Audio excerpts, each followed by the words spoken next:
तो नमस्कार, आपका स्वागत है मेरे इस यूट्यूब चैनल में। तो मैं आपको इस यूट्यूब चैनल पे पूरा सीए इंटर नवंबर 2023 का टैक्सेशन का बैच करवाने वाला हूं, जिसमें इनकम टैक्स तो फॉर श्योर इंक्लूडेड है और जीएसटी भी कराई दूंगा अगर मुझे लगा कि मैं करवा पा रहा हूं तो चलिए बात करते हैं आज के टॉपिक में। आज हमारा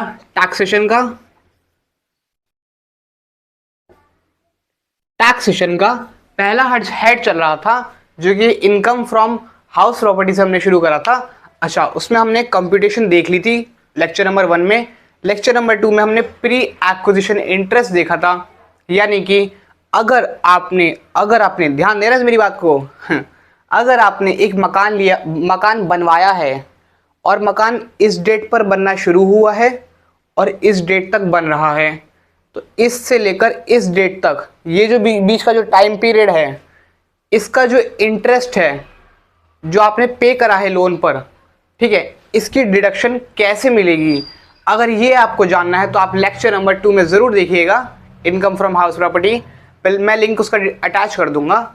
चलिए आगे बात करते हैं। आज हम देखेंगे कि अगर आपने अपना घर कुछ टाइम के लिए किराए पर दिया है, यानी कि partly let out property time wise, तो उसका क्या ट्रीटमेंट होगा।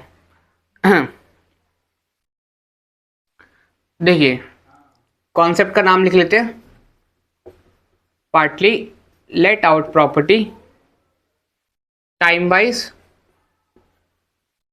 And area wise.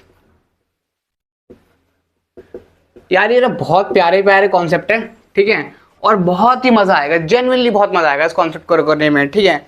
मैं आपको पहले partly let out property area wise के बारे में बताऊंगा, ठीक है। तो partly let out property area wise होता क्या है, देखो एक एक शब्दों पे गौर करते चलना मेरे साथ, ठीक है। पार्टली लेट आउट प्रॉपर्टी यानी कि कुछ हिस्सा लेट आउट करा गया है। क्या बोला मैंने, एरिया वाइज, यानी कि एरिया वाइज सपोज मेरा एक 3 कमरे का मकान है, ठीक है। अच्छा, उस पूरे मकान का रेंट है 30,000 रुपये, ठीक है।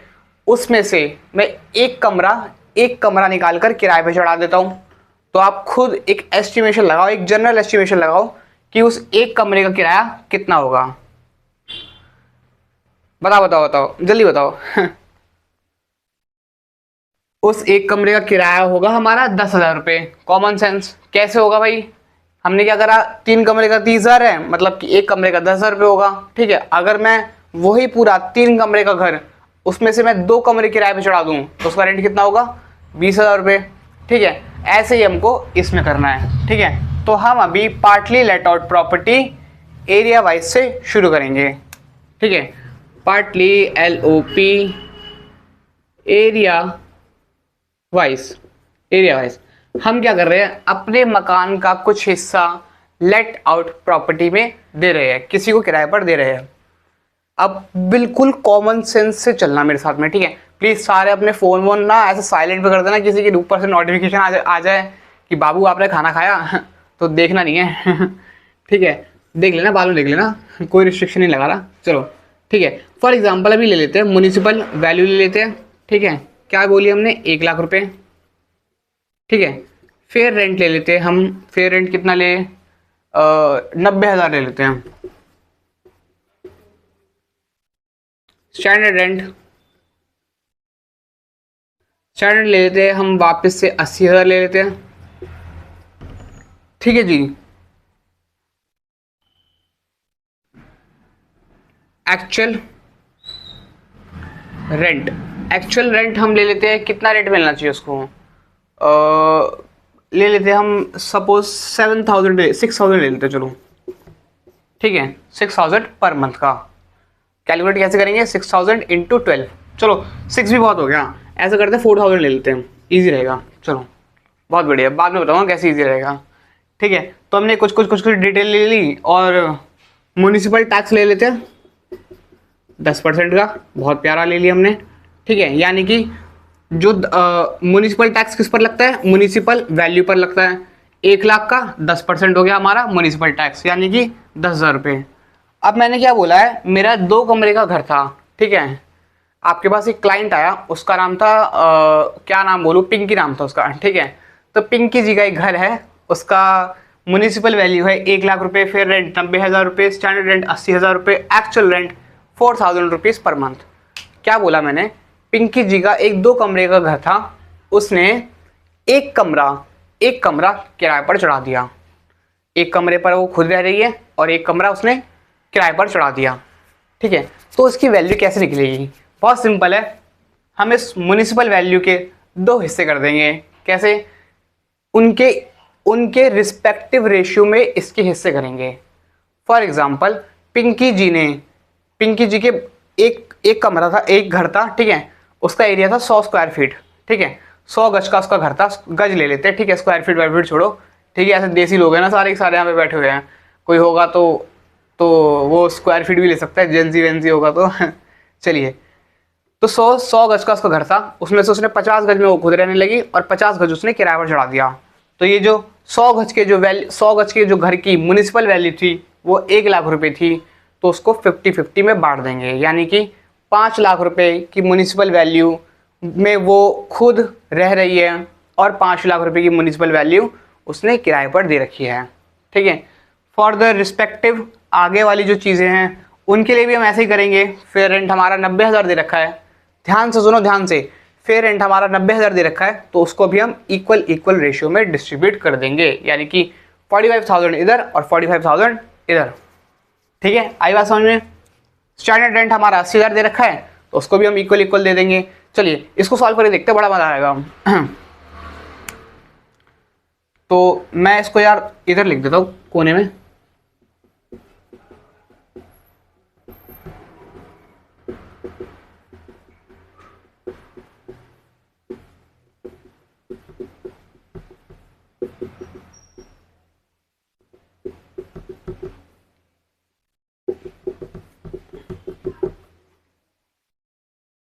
चलिए। अच्छा, नोटबुक में अगर लिखना शुरू कर रहे हो तो सीए इंटर नवंबर 2023 ज़रूर लिख लेना। क्यों? क्योंकि हमको पता होना चाहिए कि हमको नवंबर 2023 वाला अटेम्प्ट हमें क्रॉस करना है, यानी कि नवंबर 2024। चलो मैं इतना पोर्शन मिटा रहा हूँ, ठीक है, जितना रेलेवेंट है, क्योंकि इसमें हम काम कर लेते हैं अपना। फॉर्मेट बनाएंगे, ऊपर क्या लिखोगे, computation of income from house property of Mrs Pinky, ठीक है जी। क्या लिखेंगे, कंप्यूटेशन ऑफ इनकम, थोड़ा छोटा लिख रहा हूँ, फ्रॉम साथ में डिक्टेट भी कर रहा हूँ इसीलिए, house property of Miss Pinky. पता नहीं भाई हमको मिस है मिसेज है। आपका बस चले तो आप मिसेज बना दो। चलिए देखते हैं, म्युनिसिपल वैल्यू,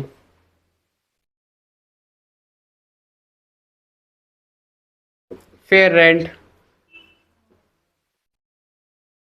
हायर, किसका बच्चे 1 और 2 का, दोनों में से जो भी हायर होगा, स्टैंडर्ड रेंट,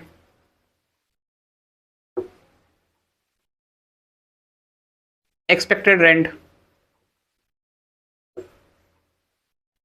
ये क्या होता है, एक्सपेक्टेशन हमेशा लो लगानी चाहिए, किसकी लो रखनी चाहिए, 3 और 4 की। एक्चुअल रेंट रिसीव्ड, जीएवी हमारी हायर होती है 5th और 6th की,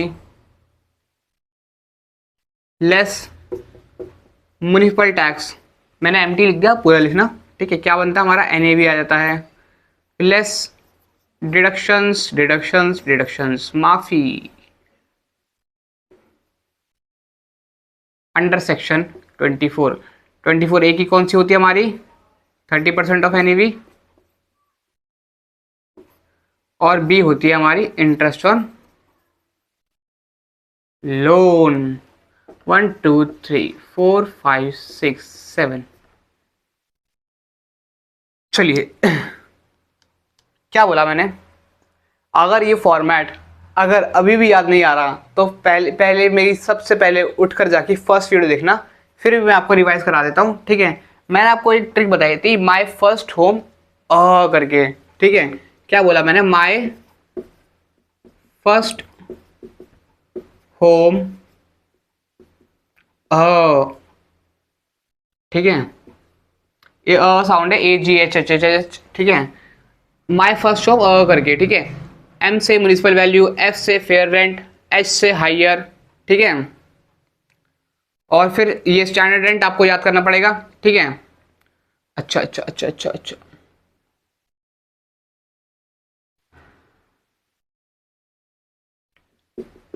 ठीक है। E से आपका एक्सपेक्टेड रेंट आ गया, ठीक है। A से आपका एक्चुअल रेंट रिसीव्ड आ गया, G से आपका GAV जो कि हायर होती है, H लिख दिया हुआ है, ठीक है मैंने। तो मैंने उसके बारे में डिटेल डिस्कशन करा हुआ है, ठीक है, पहली वीडियो में, आप फिर वहाँ पे देख लेना। फिलहाल के लिए हम इस टॉपिक पे वापस आते हैं, partly let out property area wise, time wise नहीं, एरिया वाइज। ध्यान दीजिएगा क्या बोला मैंने, 50% इनकी SOP है और 50% इनकी LOP है, ठीक है जी। अच्छा, अब मेरे प्यारे प्यारे मित्रों, LOP की जो सारी वैल्यूज़ होती हैं वो नील होती हैं, क्योंकि म्यूनिसिपल वैल्यू नील होती है, फिर रेंट नील होती है। क्यों नील होती है? क्योंकि हम यहाँ पर इनकम फ्रॉम हाउस प्रॉपर्टी निकाल रहे हैं, हाउस प्रॉपर्टी से कमाई निकाल रहे हैं, और जिस घर पे आप रह रहे होगे उससे आपकी कमाई थोड़ी हो रही होगी, है ना। मैंने एक 45 नंबर हाउस नंबर का मकान किराए पर चढ़ा रखा है, ठीक है, इसमें मैं रह रहा हूँ, तो इनकम तो मेरी वहाँ से हो रही होगी। तो इसकी मैं municipal value, fair rent, standard rent, expected rent, actual rent received कहाँ से होगा मेरा, कहाँ से मेरा इसका एक्चुअल रेंट रिसीव्ड आएगा, जबकि है ही नहीं। तो इसकी सारी वैल्यू नील होती है। ये दो नील हो गया तो हायर भी नील हो गया, स्टैंडर्ड भी नील हो गया, ये भी नील, ये भी नील, ये भी नील, ये भी नील, और फिर नेट एनुअल वैल्यू भी नील।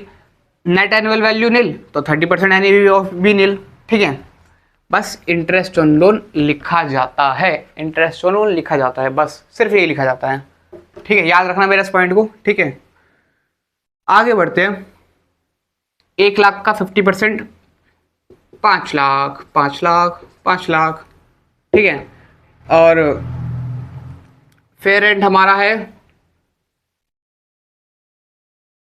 सॉरी 10 लाख का नहीं था, 1 लाख का 50% 50,000 था, सॉरी माई मिस्टेक हो गया। चलो, 90,000 का आधा 45,000, ठीक है। हायर क्या है 50,000, ठीक है जी। स्टैंडर्ड रेंट हमारा 80,000 दे रखा है, यानी कि 80,000 का आधा, LOP का है ना तो आधा ही होगा, ठीक है। 80,000 का आधा 40,000। एक्सपेक्टेड रेंट लोअर होता है 3 और 4 का, 3 और 4 का लोअर कितना है 40,000। वेरी गुड, आ रहा है ना समझ में कॉन्सेप्ट, बहुत ईजी है, ठीक है। एक्चुअल रेंट रिसीव्ड कितना है 4,000 है, इसको बढ़ा देते यार थोड़ा सा।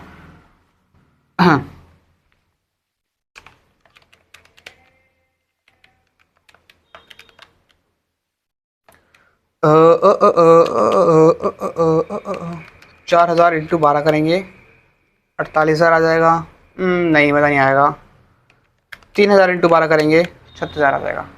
चलो इसको 3,000 कर देते हैं एक्चुअल रेंट को, ठीक है, ताकि क्वेश्चन ईजी रहे। बाद में जाके मैं समझाऊंगा कि मैंने 3,000 क्यों करा था, ठीक है। अच्छा, 3,000 इंटू 12 कितना हो गया आपका, 12 36,000 रुपये, ठीक है, 36,000। GAV क्या होती है हायर, दोनों की हायर क्या है 40,000, ठीक है। यहां तक की तो कंपटीशन हो ही गई है। अब क्या बचा, म्युनिसिपल टैक्स बचा हुआ है। म्युनिसिपल टैक्स क्या होता है, लेस होता है, ठीक है। अब 40,000 में क्या लेस करेंगे, म्युनिसिपल टैक्स, यानी कि 10%। किसका, 1 लाख का 10%, यानी कि 10,000। वेरी गुड, आ रहा है दिमाग में चीजें, ठीक है। 40,000 माइनस 10,000 कितना होता है हमारा 30,000। NAV आ गई हमारी 30,000। फ्लैट 30% ऑफ NAV की डिडक्शन मिल जाएगी, deduction under section 24A, yes और नो। 30,000, 9,000, 9,000, 9,000,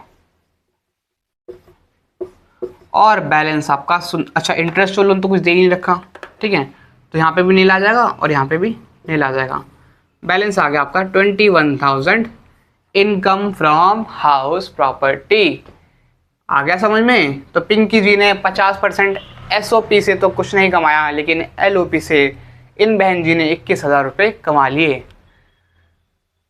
बताओ भाई क्या डिफिकल्ट लगा लोगों को इस टॉपिक में, ठीक है। मुझसे भाई पूछ लेना लिख कर, कहीं लिख देना कमेंट वमेंट में, ठीक है। अगर कोई दिक्कत आ रही होगी तो मैं 1-2 क्वेश्चन और करा दूंगा, पर आप मॉड्यूल का मेरे हिसाब से अभी हैवी क्वेश्चन मत उठाना, ठीक है। पर अगर बेसिक क्वेश्चन अगर अवेलेबल हो, मेरे हिसाब से है 1-2 क्वेश्चन है इसमें, राजलक्ष्मी वाला है कुछ करके क्वेश्चन, ठीक है, वो शायद इसी कॉन्सेप्ट का है, तो वो वाला उठा के देख लेना। और इससे ऊपर कुछ नहीं है इस टॉपिक में, बस इस टॉपिक के 2 एक्सीडेंट पॉइंट है। पहला एक्सीडेंट पॉइंट बंदा एसओपी में वैल्यूज पुट करके आ जाता है, और दूसरा एक्सीडेंट पॉइंट है कि इंटरेस्ट ऑन लोन भी सोच लेता है कि वो नील होगा। चलिए, अच्छा मैं रब कर रहा हूँ, ठीक है, ये उतार लेना क्वेश्चन जरूर।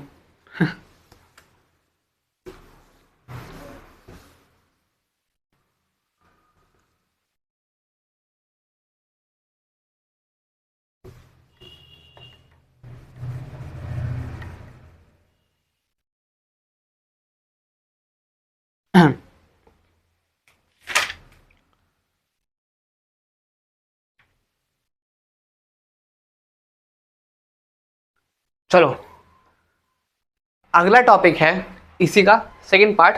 जल ग्रहण कर लो।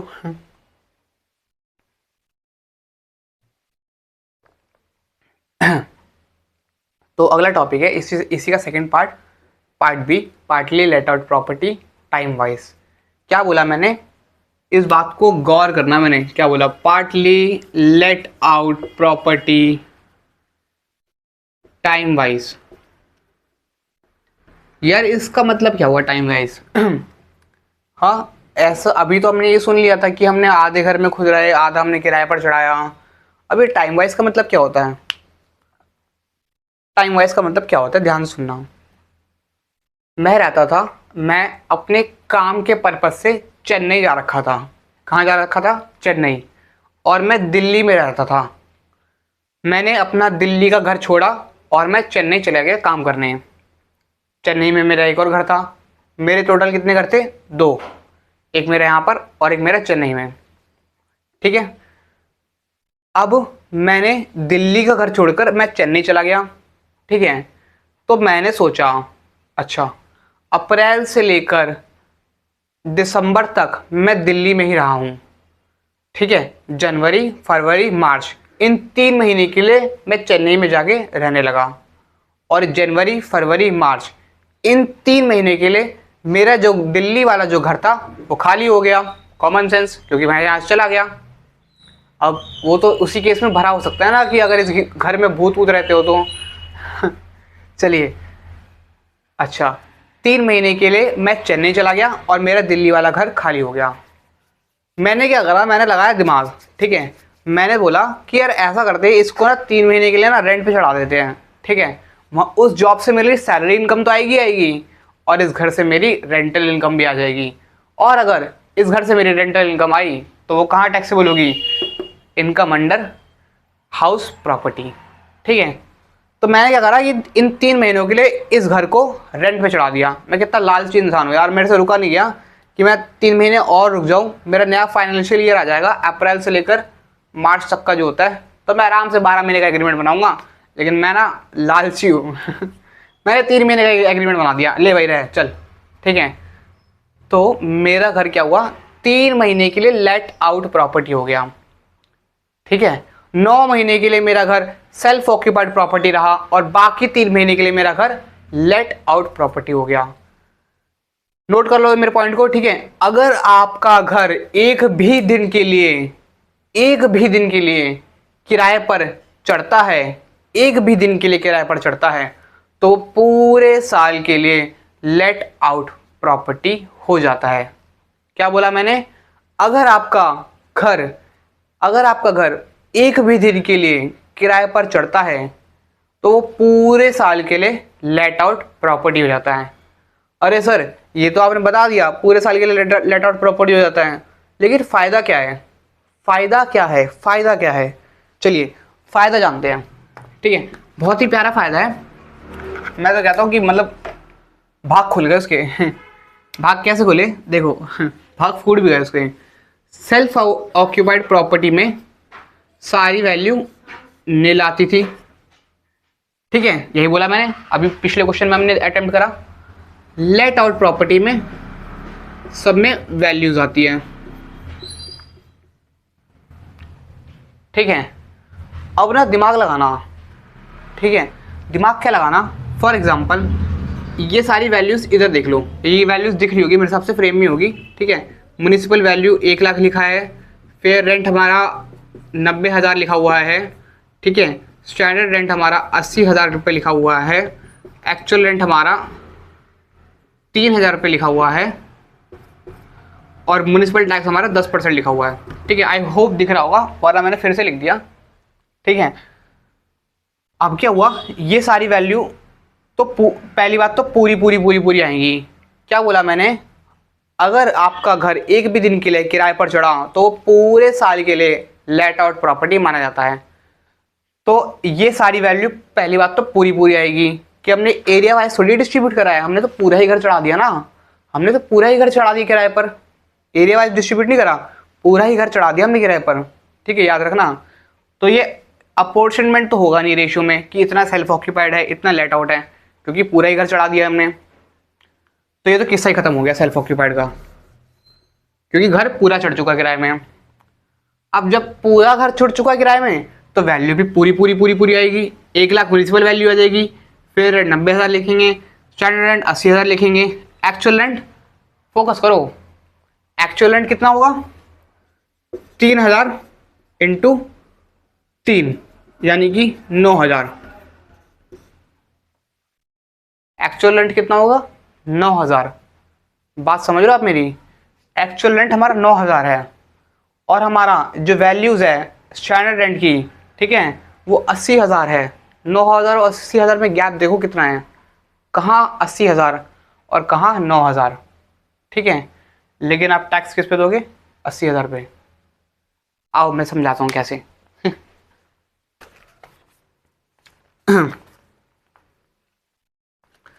हो एक क्वेश्चन दिखाता हूँ आपको, मैंने लिखा हुआ है, बहुत प्यारा क्वेश्चन लिखा हुआ है मस्त सा से।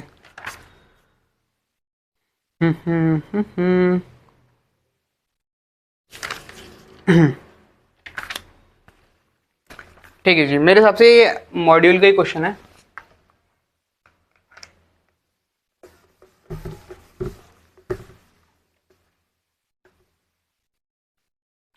ठीक है, एक क्वेश्चन है, मैं साथ साथ बोलता जाता हूँ, आप लिख लेना, ठीक है। अगर मेरे से पॉसिबल हुआ तो मैं ऐसे चिपका भी दूंगा क्वेश्चन, ठीक है। Shrimati Rajalakshmi owns a house property at Adyar in Chennai. Shrimati Rajalakshmi का कोई घर है चेन्नई में, ठीक है। तो आप बेसिक क्रक्स लिख लो, ठीक है। श्रीमती राजलक्ष्मी में चेन्नई में उनका घर है, ठीक है, इतना ही क्रक्स लिख लो, ठीक है। The municipal value property is 5 lakh, fair rent 4,20,000 रुपये, यहाँ लिखो municipal value 5 lakh, fair rent हमारा है 4.2 लाख यानी कि 4,20,000 रुपये, स्टैंडर्ड रेंट 4,80,000 रुपये, ठीक है जी। The property is let out for 50,000 per month up to दिसंबर 2021। क्या बोला मैंने, रेंट आपका दे रखा है 50,000 एक महीने का, रेंट आपका दे रखा है 50,000 एक महीने का, और प्रॉपर्टी आपकी लेट आउट हुई है दिसंबर तक, यानी कि अप्रैल, मई, जून, जुलाई, अगस्त, सितंबर, अक्टूबर, नवंबर, दिसंबर। कितने महीने हो गए, 9 महीने के हो गए, है ना। 9 महीने हो गए तो एक्चुअल रेंट कितना होगा, 50,000 इंटू 9 यानी कि 4.5 लाख रुपए। Basic sense. चलिए आगे बढ़ते हैं। अच्छा, इसमें अगली लाइन लिखी हुई है, all condition under rule 4 are satisfied. अब रूल 4 होता क्या है, अब मैं आपको एक रूल 4 बताऊंगा, जो कि ना आप ना ध्यान से सुनना, ठीक है, और वही आपको इस चक्कर से बचाएगा। कैसे बचाएगा, ठीक है। अगर आपका, चलो मैं ये ना सॉल्यूशन करके दिखाता हूँ इसका, साथ साथ तब मजा आएगा, बहुत प्यारा क्वेश्चन है, ठीक है। मैं एग्जैक्ट सॉल्यूशन नहीं बताऊंगा, पहले तो मैं कॉन्सेप्ट में घुस रहा हूँ, कहीं आप बोलोगे अरे किताब में तो कुछ और लिखा हुआ, आप तो कुछ और लिखा रहे हो, ठीक है। तो पहले कॉन्सेप्ट समझ लेना। म्यूनिसिपल वैल्यू शॉर्ट में लिख रहा हूँ, फेयर रेंट, ठीक है, higher standard expected actual received GAV less, अब वो बाद में देखेंगे, ठीक है, म्युनिसिपल टैक्स वगैरह बाद में देखेंगे, मेन चीज़ों को देखते हैं, ठीक है। म्युनिसिपल वैल्यू हमारी 5 लाख है, वेरी गुड, बहुत अच्छा लगा सुनकर। फिर रेंट हमारा 4.2 लाख है, यानी कि 4,20,000 है, ठीक है। हायर क्या हुआ दोनों में से? 5 लाख हायर हुआ, ऐसे बड़ा बड़ा लिख लेते हैं, कोई दिक्कत नहीं, बाद में कहीं तकलीफ ना हो आप लोगों को, ठीक है। स्टैंडर्ड रेंट कितना दे रखा है? 4,80,000। एक्सपेक्टेड कितना होगा? अरे यार एक्सपेक्टेशन ना थोड़ी लो रखनी चाहिए, लो क्या है हमारी ऊपर से 4,80,000, वेरी गुड वेरी गुड, बहुत सुंदर, ठीक है। एक्चुअल रेंट रिसीव्ड कितना है हमारा? 4.5 लाख रुपए, अभी हमने देखा। अब जीएवी क्या बोलती है? जीएवी हमारी बोलती है कि आप हायर पे करो, यानी कि 4,80,000 और 4,50,000 में से हायर कौन सा है? 4,80,000, ठीक है। तो जीएवी बोलती है कि आप इस पर टैक्स पे करो, यानी कि इसके अमाउंट को आप जीएवी कंसिडर करो और उसके बाद इस पर म्युनिसिपल टैक्स की डिडक्शन क्लेम करो, 30% ऑफ एनईवी की डिडक्शन क्लेम करो, ठीक है। अब मेरी एक बात ध्यान से सुनना, ठीक है।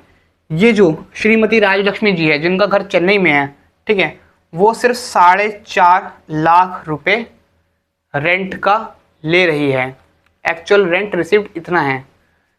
पर ये बोलेंगी ये महारानी जी बोलेंगी मुझे 4.5 लाख रुपए रेंट मिल रहा है, मैं टैक्स 4,80,000 रुपये दूं, ऐसा कैसे? ऐसा कैसे? जस्ट अ सेकेंड, एक बहुत ही प्यारी चीज लेकर आऊंगा।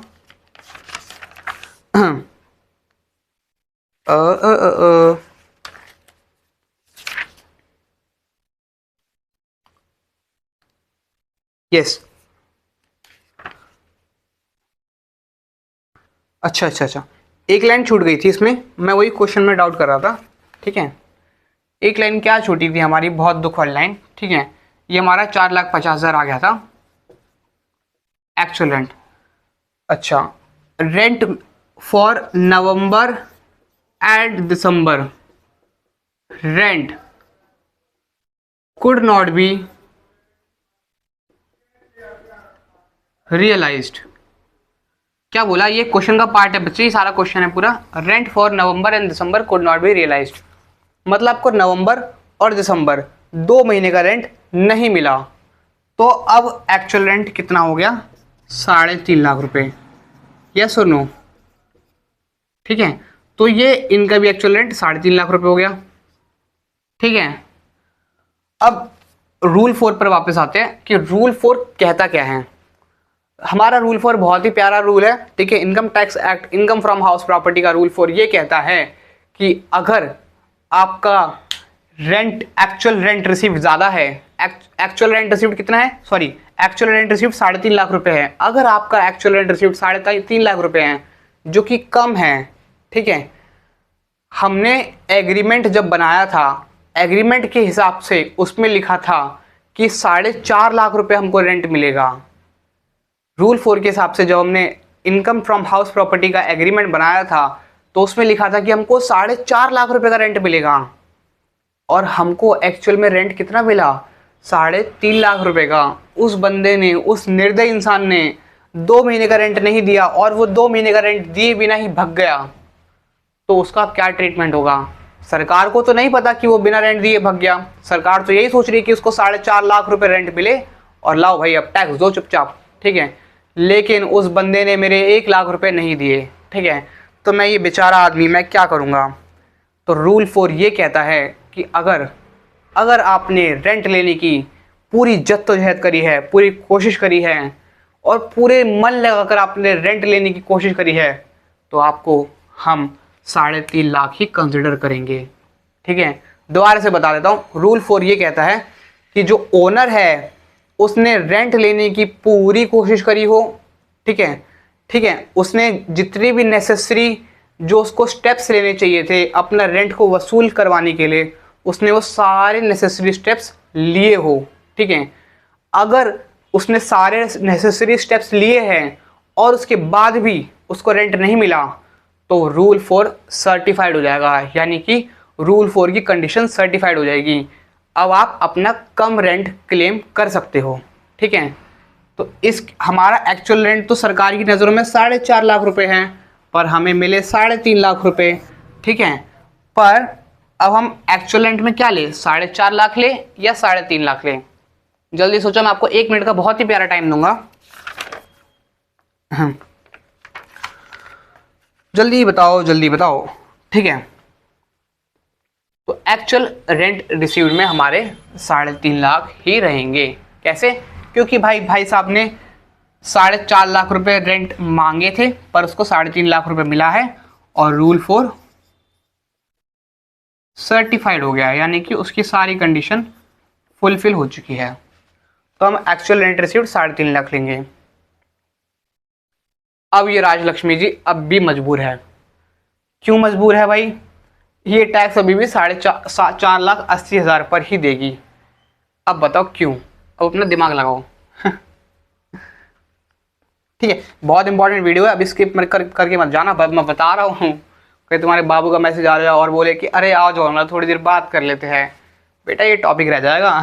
और उसमें 3-4 टॉपिक पढ़ाने वाला हूँ उस क्वेश्चन के अंदर अंदर, ठीक है। पहला टॉपिक हमने पढ़ा कि partly let out property time wise, ठीक है, कि अगर आप एक भी दिन के लिए अगर अपनी प्रॉपर्टी उस पर चढ़ा दोगे, रेंट पे चढ़ा दोगे, तो पूरे साल के लिए वो एसेट ट्रीट करी जाएगी, यानी कि नील वैल्यू नहीं आएगी, सेल्फ ऑक्यूपाइड नहीं माना जाएगा, उसको लेट आउट प्रॉपर्टी माना जाएगा। और मैं भी बहुत बड़ा फ्रॉड करना सिखाऊंगा। अब तो तुम रुक गए हो। चलो, हाँ जी बताओ भाई, जीएवी में क्या आएगा? हायर वैल्यू कौन सी होती है? 4,80,000 और 3.5 लाख में से क्यों? अगर आपका रूल 4 सर्टिफाइड हो गया है, तो ये बहन जी 4,80,000 पर टैक्स क्यों दे, जबकि उसको मिले तो 3.5 लाख ही है? जल्दी बताओ, जल्दी बताओ, जल्दी बताओ।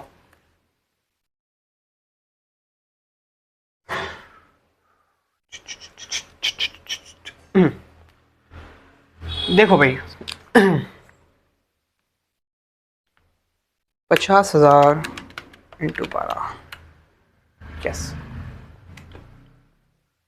ये है हमारा कॉन्सेप्ट ऑफ वैकेंसी, ठीक है। वैकेंसी का मतलब है, वैकेंसी का मतलब मैं बाद में समझाऊंगा, ठीक है। अभी इसमें क्या है, कॉन्सेप्ट ऑफ वैकेंसी लग नहीं रहा है, ठीक है, वो वेकेंट एरिया में लगता है, ठीक है। लेकिन अभी के लिए तुम इतना ही समझ लो कि इन दोनों में से जो हायर वैल्यू है वो आपको उसी पर जीएबी देना पड़ेगा, जो कि हमारा जो बेसिक नॉलेज थी 4,80,000 रुपये, ठीक है। मैं आने वाली अगली या उससे अगली वीडियो में आपको श्योरिटी के साथ कहता हूँ कि मैं बता दूंगा, ठीक है। लेकिन अगर मैं अभी आपको समझा दूंगा, आपके ना सर के ऊपर से चले जाएगा, ठीक है। तो अभी आप अपना वही बेसिक रूल लेके चलो कि जो ऊपर की जो 2 वैल्यू होती है, ऊपर की जो 2 वैल्यू होती है, उनमें से जो भी वैल्यू को हायर होता है वही जीएवी होता है, ठीक है। तो ये जीएवी आ गया, उस पर जो म्यूनिसिपल टैक्सेस वगैरह होंगे वो आप दिखा देना, और उस पर ये महारानी जी टैक्स देंगी, राजलक्ष्मी जी, ठीक है जी। चलो, इंटरेस्ट लोन वगैरह देख लेना, ठीक है। तो partly let out property time wise ऐसे होता है। और अभी मुझे प्रॉमिस करो कि अभी जाके मॉड्यूल खोलोगे और आपको जब क्वेश्चन दिखेगा तो उस क्वेश्चन को अटेम्प्ट करके अपनी नोटबुक में लिखोगे, ठीक है, पक्का जी? चलिए। हो।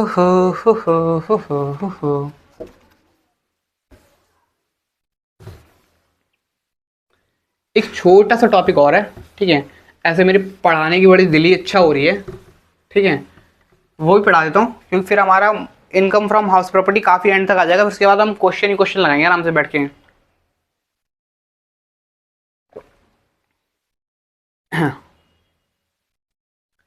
टॉपिक का नाम है,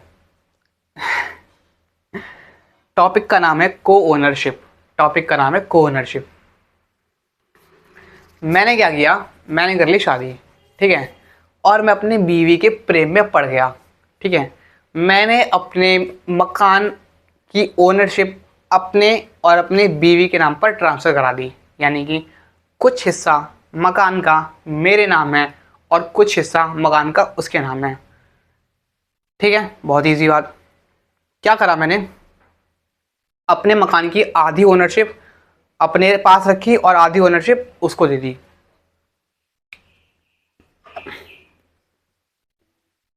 को ओनरशिप,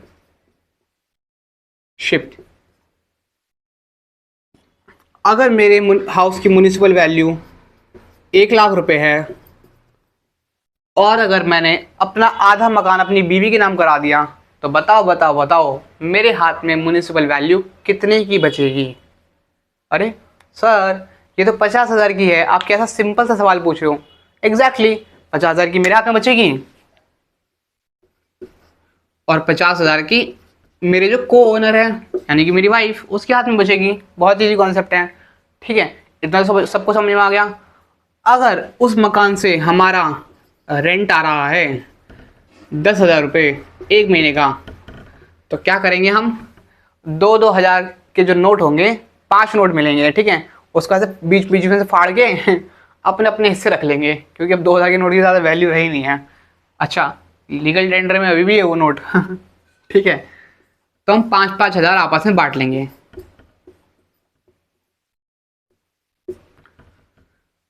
समझ में आ रहा है ना? कुछ नहीं है इसमें। अच्छा, अगर उसकी income from house property computation करने के बाद, पूरी कंप्यूटेशन हमने कर ली, municipal value, fair rent, higher standard, expected rent, actual rent received, GAV, municipal tax less कर दिए, फिर डिडक्शन लेस कर दी, इंटरेस्ट ऑन लोन की और 30% ऑफ एनईवी की। ये सब करने कराने के बाद अगर अगर अगर अगर अगर ये सब करने के कराने के बाद उसकी इनकम फ्रॉम हाउस प्रॉपर्टी हमारी बनती है 50,000 रुपये, तो उसके कितने टुकड़े होंगे? 2। कैसे होंगे? 25,000 मेरे, 25,000 तुम्हारे, बराबर ठीक है ना? एक मेरा, एक तेरा, 2 मेरा, 2 तेरा, ठीक है? तो 25,000 और 25,000, 25,000 मेरे और 25,000 मेरे को ओनर के। बहुत ईजी है, तो कुछ नहीं करना, पूरे हाउस का एक साथ निकालना है। याद रखना, डिवाइड मत कर देना, याद रखना, डिवाइड मत कर देना। मैं बताता हूँ कैसे निकालना है, कहीं कन्फ्यूजन हो जाए, ठीक है? म्युनिसिपल वैल्यू दे रखी है 1 लाख रुपए, तो 1 लाख रुपए तरीके से लिख देना। फिर रेंट आपका दे रखा है 90,000 रुपये, तो 90,000 तरीके से लिख देना। हायर क्या होगा इसका? हायर होगा उसका 1 लाख रुपये, ठीक है? सिंगल कॉलम बनाना है, जैसे हम बेसिक कॉम्पिटिशन निकालते हैं, ठीक है? अब जो कॉम्पिटिशन निकल गई उसका आंसर आया हमारा 50,000 रुपीज़, ठीक है? इसको बांट देना भाई, income from house property of को ओनर ए 25,000, ठीक है? Income from house property of को ओनर बी 25,000। बस खत्म। और क्या है इसमें? और क्या लोगे? सर ये तो समझ में आ गया, पर ऐसा नहीं है क्या इसकी कोई एडवांटेज हो? ऐसी कोई इसकी एडवांटेज हो यार, कुछ तो नया होना चाहिए ना इस कॉन्सेप्ट में, कुछ तो नया हो। तो यस, इसकी बहुत तगड़ी एडवांटेज है, बहुत तगड़ी एडवांटेज है, ठीक है? वापस आओ, मेरी पहली वीडियो में मैंने क्या बताया था वहाँ पर कि इंटरेस्ट ऑन लोन की सेल्फ ऑक्यूपाइड प्रॉपर्टी में 2 लिमिट्स होती है। एक तो 30,000 की जो कि बेसिक होती है, और एक 2 लाख रुपीज़ की जो कि स्पेशल केस में होता है, ठीक है? तो इंटरेस्ट ऑन लोन याद रखना, इसमें लिख लो लिख लो लिख लो लिख लो लिख लो लिख लो। इंटरेस्ट ऑन लोन की जो लिमिट होती है वो होती है वो होती है हमारी मल्टीप्लाई होती है नंबर ऑफ ओनर से। क्या बोला? अगर आपकी लिमिट 30,000 है तो आपकी लिमिट क्या, अगर और ओनर 2 है तो लिमिट क्या हो जाएगी? 60,000। अगर आपकी लिमिट 2 लाख है और ओनर 4 है, को ओनर 4 है, तो आपकी लिमिट क्या हो जाएगी? आपकी 8 लाख रुपए, 2 लाख इंटू 4 लाख, सॉरी 4, ठीक है? अगर आपकी लिमिट 30,000 है और ओनर 6 है तो क्या हो जाएगा? 30,000 इंटू 6, ये आपकी इंटरेस्ट ऑन लोन की लिमिट हो जाएगी। कितना? इतना इंटरेस्ट ऑन लोन आप क्लेम कर सकते हो, ठीक है जी? अच्छा, और अगर आपकी प्रॉपर्टी लेट आउट प्रॉपर्टी है तो उसकी तो वैसे भी अनलिमिटेड होती है, ठीक है? तो उसमें तो कोई दिक्कत वाली बात ही नहीं है। सेल्फ ऑक्यूपाइड प्रॉपर्टी के केसेस में इंटरेस्ट लोन की लिमिट मल्टीप्लाई हो जाती है। इसका क्वेश्चन हम नेक्स्ट क्लास में करेंगे, ठीक है? बहुत ही प्यारा कॉन्सेप्ट था, इसको आप पढ़कर आना नेक्स्ट क्लास में। तो आज के लिए इतना ही। Thank you so much and have a very nice day. नमस्कार।